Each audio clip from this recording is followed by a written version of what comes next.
Hiya sewing pals, as promised we're going to do the everyday clutch wallet, and I'm going to do it for you in this poppy. Now I've got everything cut out per the instructions. I've got my zip slider already put on. There is tutorials online if you're not sure how to do that, but it is really simple and it's the best way to go. By the way, I have got zip on a roll now on the website in black, beige and white, in 5 meter increments, but also by the meter, and it's a lot more economic way of doing it. We've got it in the 6mm, which is this one, and the 3mm, which is the normal size for dressmaking. We are hoping, fingers crossed, to be able to get it in different colours, so watch this space. I've got my faux leather cut and it's all interfaced. This is the fusible cotton interfacing. It's gorgeous for bag making, and if you've not used it before, I've got the Decaville on here. I have also just got the Decaville lighting, which if this gives it too much body, the light is a little bit, well, it's quite a lot softer. It still gives your fabric a nice firmness, but it's not as thick as this to use, and it fuses lovely. So I've got all my pieces ready and we're ready to go. So first of all, what I'm going to do is I'm going to do the zip. So I've got my zip here ready, and I've got some, here we go, I'll use this bit. I've got some zip end ready. I always do this because I think it gives a lovely finish. So I've got my piece cut to 1.5 inches and I press it in half. So I've got a press line there, and then I fold the raw edges into that press line and fold it in half again, so it encases everything. And what I'm going to do is pop my zip inside there right up to the fold that over the top. You can use clips or whatever, but I tend to just hold it and put it into the machine. Now when you're doing anything like this, you want to use quite a big stitch length. I've got a stiletto somewhere. I always use a stiletto as well, just to make sure everything's staying where I want it. So I'm just going to stitch over the top of that, encasing the zip ends inside. Then I'm going to bring round the other side of the zip and put that in as well, right up to the fold, and stitch over the top. Now this is my industrial machine. You don't need to use an industrial machine for this. I'm using it purely because it's quicker and it's upstairs, and filming is a lot better up here because it's natural light. The samples were all done at home on my domestic machine. Oops, get in. So I'll just cut off that and save that for another one. So you can see that gives it a lovely finish on your zip. Right, so now what we need to do is we need to put the zip into the bag. Now there's 2 ways of doing this, into the purse, sorry, it's not a bag. 2 ways of doing this. You can do it once and then put your fabric over the top, which I'm going to do it that way just because it's easier for people who have not done a lot of zip before. So I've got the zip pull face down, and I could have done making this a little bit smaller. I should have measured, but I'm going to persevere. Make sure you've got about 1 centimetre at each end spare on your fabric. I don't want to unpick, so I'm going to persevere. Actually, what I could have done, and I'm going to do it. If you ever do this, right, take that out. What I'm going to do is I'm just going to cut that off. And I've got some spare, so I'm going to put it in again. Just because I can. And that'll make it a bit easier. So I'm going to go over that again.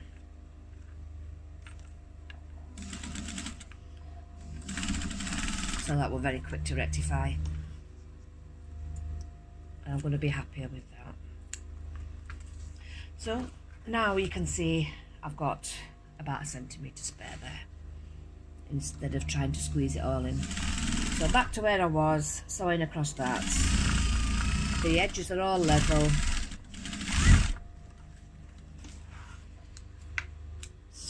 the ends. Industrial machines don't have the luxury of any thread cutters. Right, so this is the piece that's going to make the pouch for your money. So what we need to do is, this needs to be encased inside, so we're going to put that right side down onto the zip, and then this is going to come up like that, and on the other side, actually it's not, it's going to come around like that, so that will be the right side showing. So we're going to do that first. If you turn it over, little tip, if you turn it over, you can see the stitches that you've done on the other side, so just follow those stitches, line everything up and go over where you stitched before. That's it, it's a lot easier. Just make sure you don't get the zip pull in the way.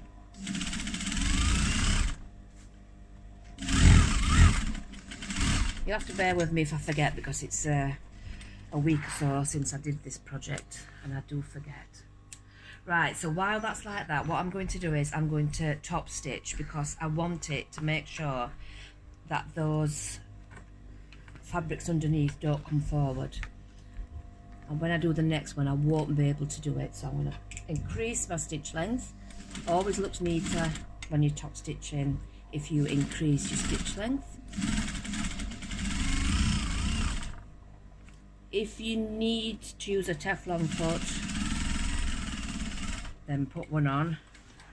Just makes sewing with faux leather a little bit easier. But there we've got that top stitched. Now we need to do the other side. So we're going to do what they call a burrito. We're going to bring this, actually we're not, are we? We're going to bring that, just bear with me, I've got to think what I'm doing. We're going to put the piece for the lining, which is this one, the bigger one, onto that side, and we're going to bring the purse up to meet it, so we're not burritoing.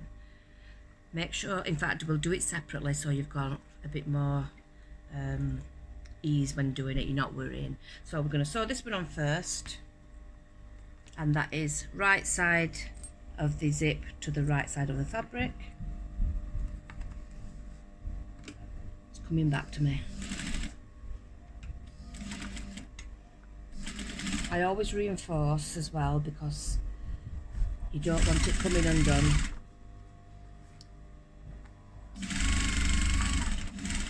You can pin, clip, whatever you want to do when it's fabric, but don't do it with your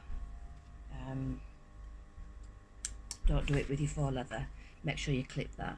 So I'm bringing this piece here, this is the other end of the 9x5 by 7.5, and bring that up. You could have pressed that if you wanted to, but it's not essential. Turn it over so you can see that line of stitches and stitch along that again. Row edges all matching up. This gives us our zipper pouch for the coins.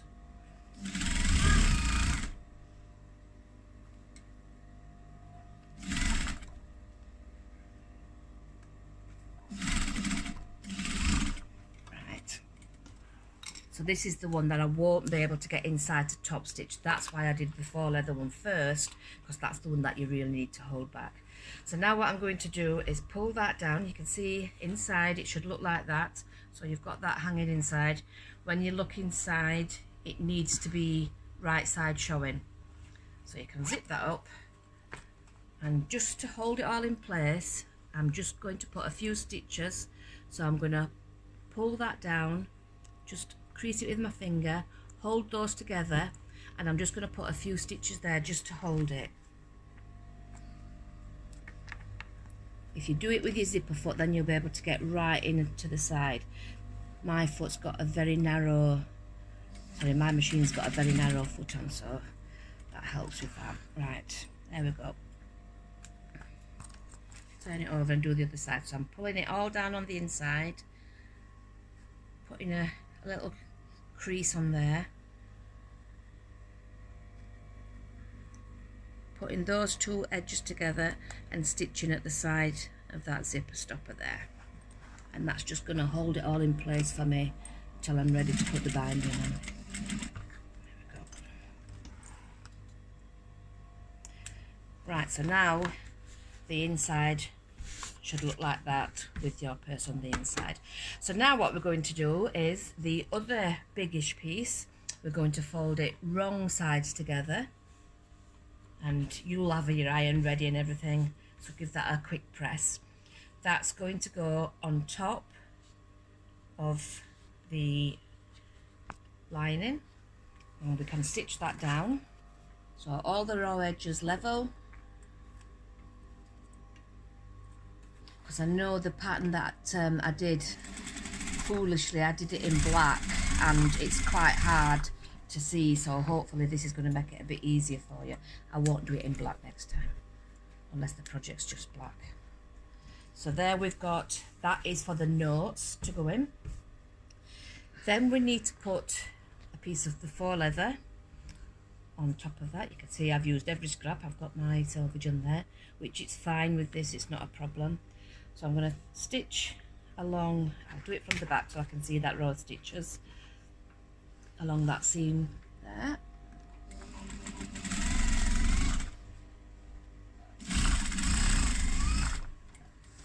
To make sure those stitches aren't showing. And what I'm going to do is I'm going to, oops, don't worry about that. I'll fold that back. I'm going to top stitch it, that'll hold it all in. This stiletto has got what they call like a finger iron on it, so it's it presses it down. And I'm going to top stitch with quite a big stitch on the faux leather there, and hopefully that's going to catch that seam underneath to keep everything held down nicely.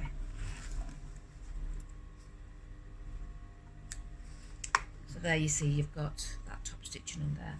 So now you can see it's getting a bit longer. Trim that excess off. Now we're going to put one of these pieces against the faux leather and stitch.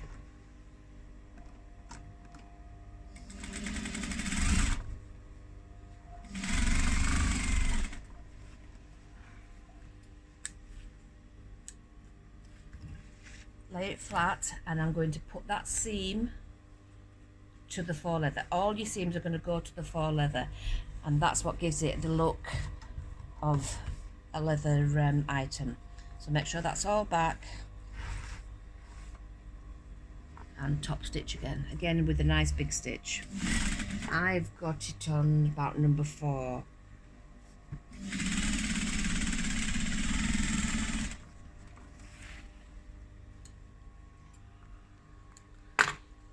That's what you do. Now we're going to repeat that with the faux leather.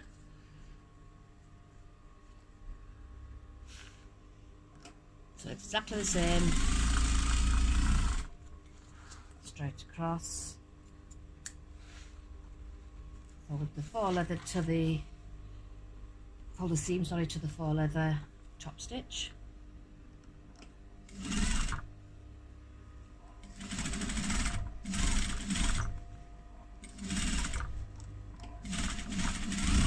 Slip it a little bit.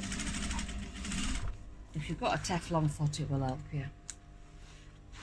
So again, we're going to put another piece of the fabric. The measurements are all in the instructions.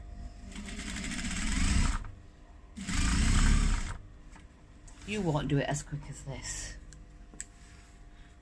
You'll take your time and do it lovely.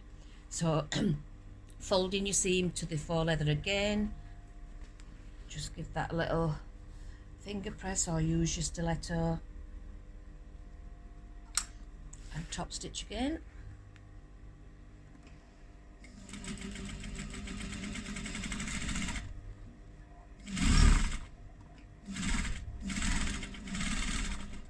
Thinking about it, I may have in the instructions done the magnetic clasps by now, so if you've wanted to do them when I tell you, then do it then, it doesn't make any difference. And then we've got the last piece of faux leather, which is going to go on now.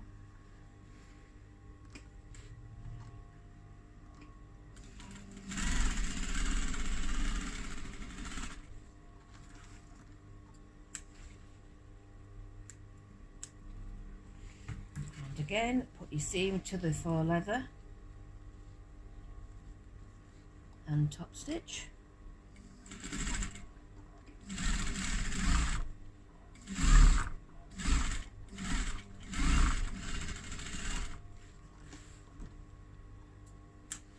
Right, so now it's going to look really weird because that is really long compared to the front.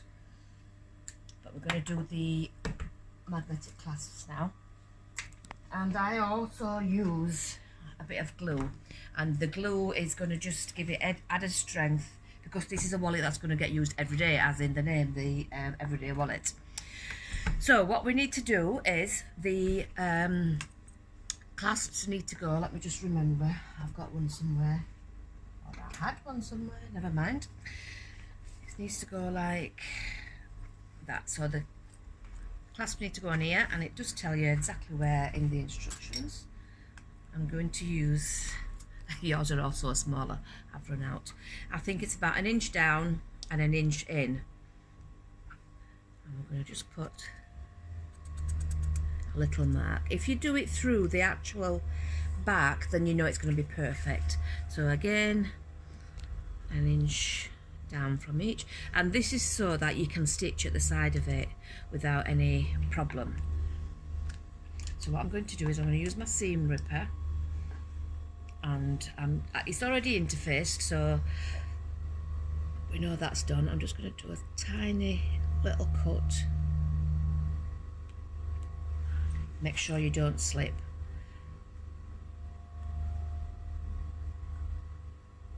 On there, I'm going to take some glue. Any fabric glue is fine, and I'm just going to put a little bit onto each of those slits. Now that stops it from fraying, but it also makes these stay intact. So I'm going to put the prongs through the slits. They're never wide enough. I suppose there's a reason for it, but there you go. So that I've put the female part on there. I'll do the other side so I'm not getting glue all over my worktop.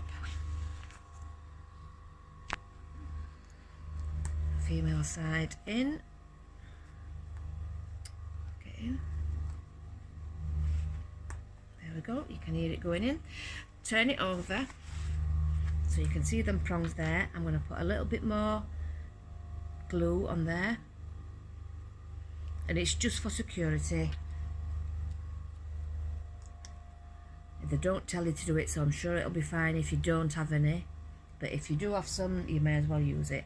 Now I'm not going to use that because I don't want to ruin it, so I'm going to use the end of my tweezers to just put those prongs down into there, and then one on the other side here.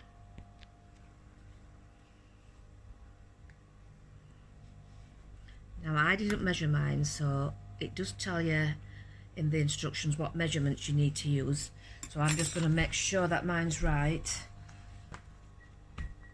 So what I'm going to do is, I think it's 2.5 inches down and 1 inch in, but I'm going to just make sure that when that's folded over it's going to be right. So if I press on there, you can see the marks, and I'm going to get my marker pen while it's still there, and I can just see the marks there. Put the marks on again, I can just see it there, and exactly the same with the male part, but you're going through the Decoville this time, so you're just going to press in and give it a little. It's only a couple of mil you need to do.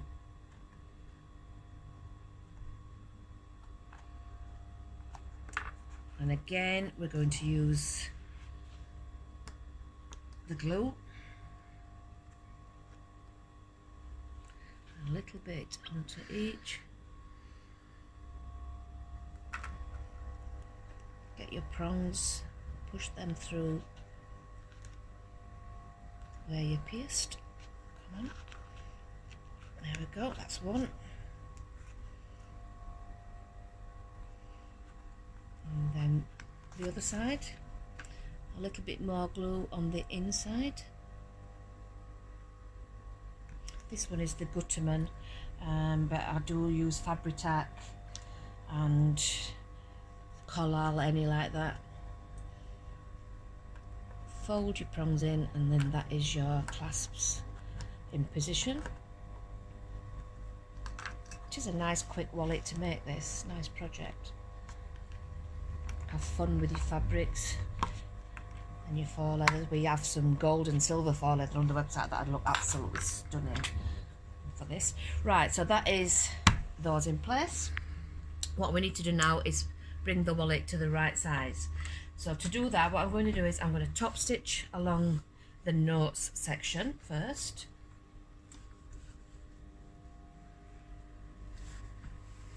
So I'm just going to hold it and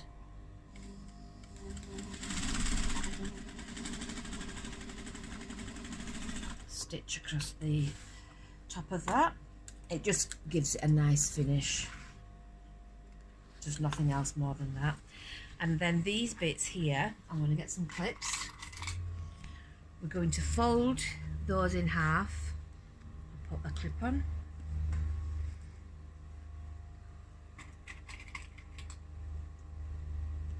And the same with this one. Fold it in half.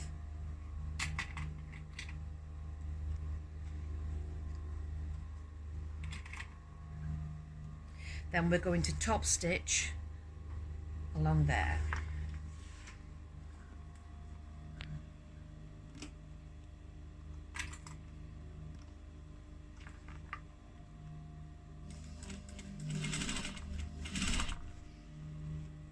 So right along that top edge.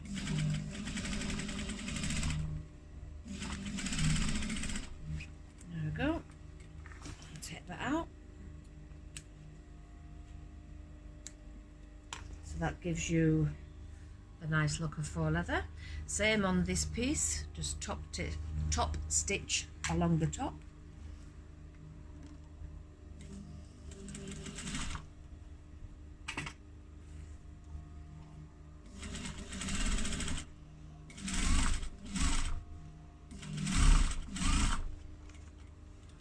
This is for the card slots.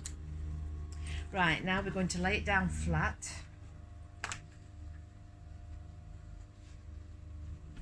And we're going to bring this edge up.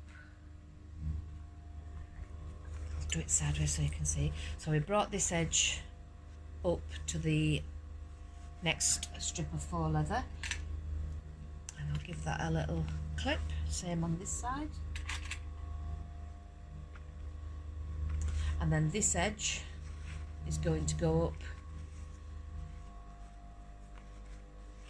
Actually, I've clipped it so I can't get it on. Oh. Trying to be too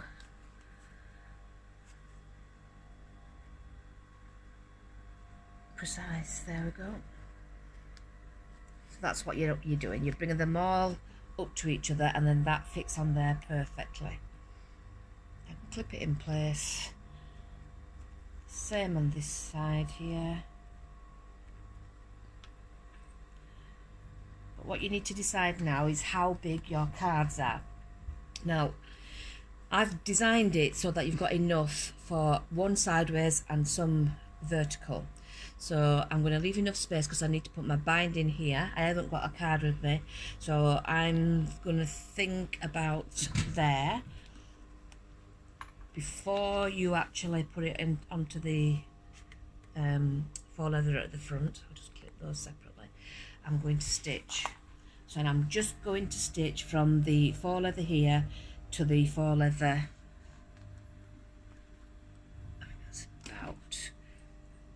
the right width.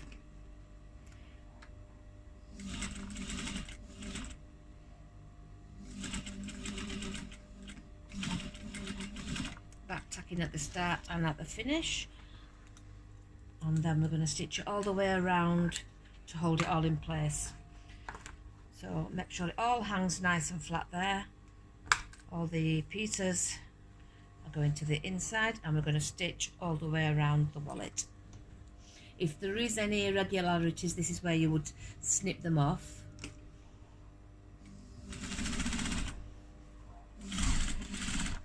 Make sure it's all laying nice and flat.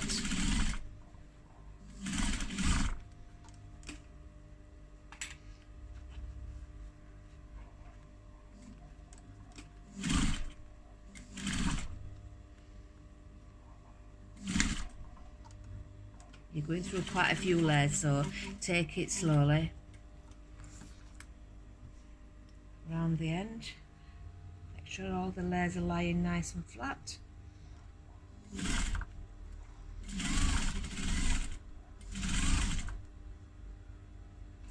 Scraping open a little bit, pull it back, that's it. Got an overhang of about 1/2 centimetre there. It's not a problem, we can trim that off.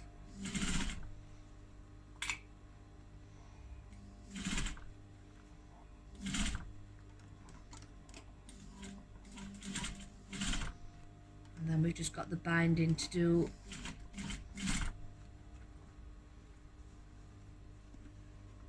Make sure it's laying nice and flat.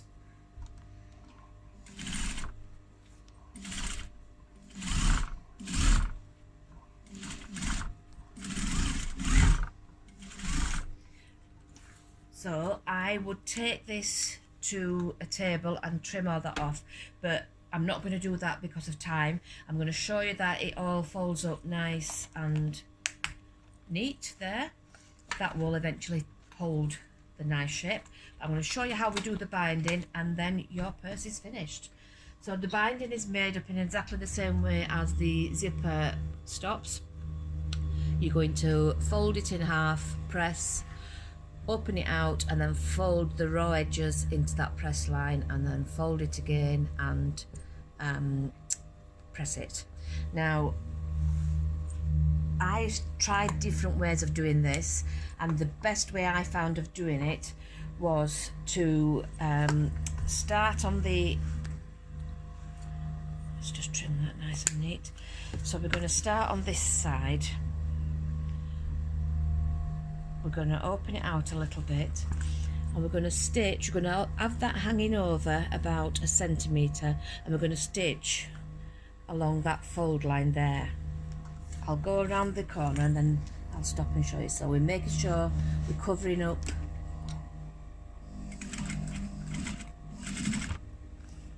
open it out as you go, and trim stitch down the seam. Just going to trim off this excess here.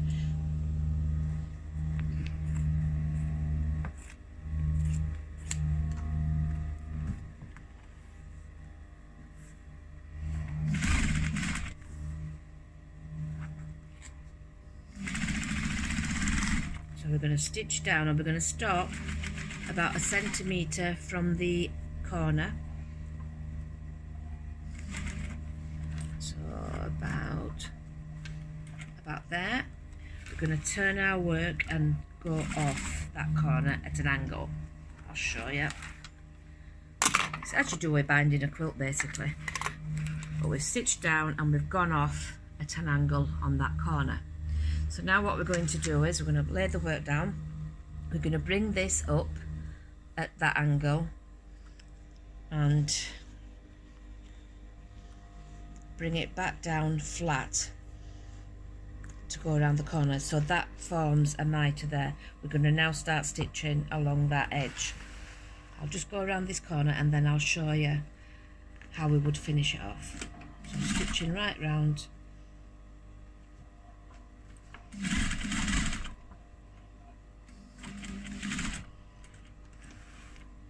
Take it out. This is just because I'm showing you how it's finished. Then what you would do is you would fold the binding to the other side like this. you would bring, let me get rid of the edges there, you bring this over the top to neaten off that top edge there, and then you would bring the binding along that seam that you pressed over to the inside, and then you would top stitch ladder stitch the binding down all the way around. So on that corner, when you get to that, I'll just clip it so you can see. You don't want to see me hand stitching, that is for sure. Bring it all out. If you need to trim a little bit off, you can do, just to remove some bulk. Don't worry about that, just make sure you don't snip your stitches. Bring all the binding to this side, so you would be stitching all the way down to there. When you get to this, pull it out so it's nice and flat, fold it in and bring that around so you've got that lovely neat mitre there, and carry on stitching all the way around your purse. When you get to the other end, do exactly the same as you did at the start, fold it around so it covers it all up, and that is your wallet finished.